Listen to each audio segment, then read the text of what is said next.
ভাং ভিয়েং দক্ষিণ পূর্ব এশিয়ার দেশ লাওসের ছোট একটি শহর।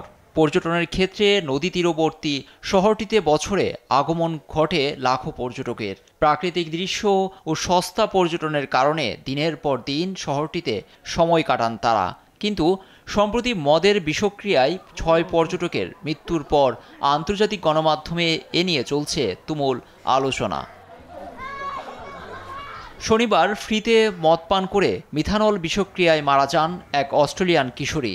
একইভাবে এক সপ্তাহে ৬ পর্যটকের মৃত্যু ঘটে। নিহতদের একজন মার্কিন ও ব্রিটিশ, ২ জন ড্যানিশ ও ২ জন অস্ট্রেলিয়ার নাগরিক, যাদের মধ্যে ৫ জনই নারী।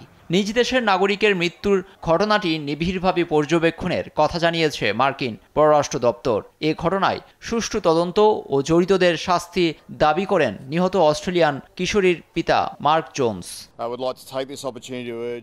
আমি লাওস সরকারকে অনুরোধ করব ঘটনাটি তদন্ত করার জন্য, যাতে ঘটনার পুনরাবৃত্তি না ঘটে এটি তাদের নিশ্চিত করতে হবে। ছেলেমেয়েদের ভ্রমণ করার ও তাদের নিজস্ব জীবনের অভিজ্ঞতা তৈরির জন্য নিরাপত্তা এবং স্বাধীনতা থাকতে হবে। আমরা আমাদের মেয়েকে চিরকাল স্মরণে রাখব এবং আশা করি তার জীবনের ক্ষতি বৃথা যাবে না।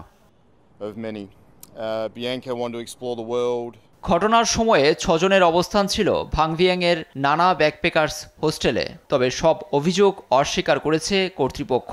আর হোস্টেল ও আশপাশের পানশালা বন্ধ করে দিয়েছে পুলিশ। সেখানে ফ্রিতে মদ্যপানের ব্যবস্থা করা হতো বলে জানান স্থানীয়রা। এ ঘটনার পর নিরাপত্তা অনিশ্চয়তার কারণে মদপানে সচেতনতা অবলম্বন করছেন পর্যটকরা। নিউজ ডেস্ক, দেশ টিভি।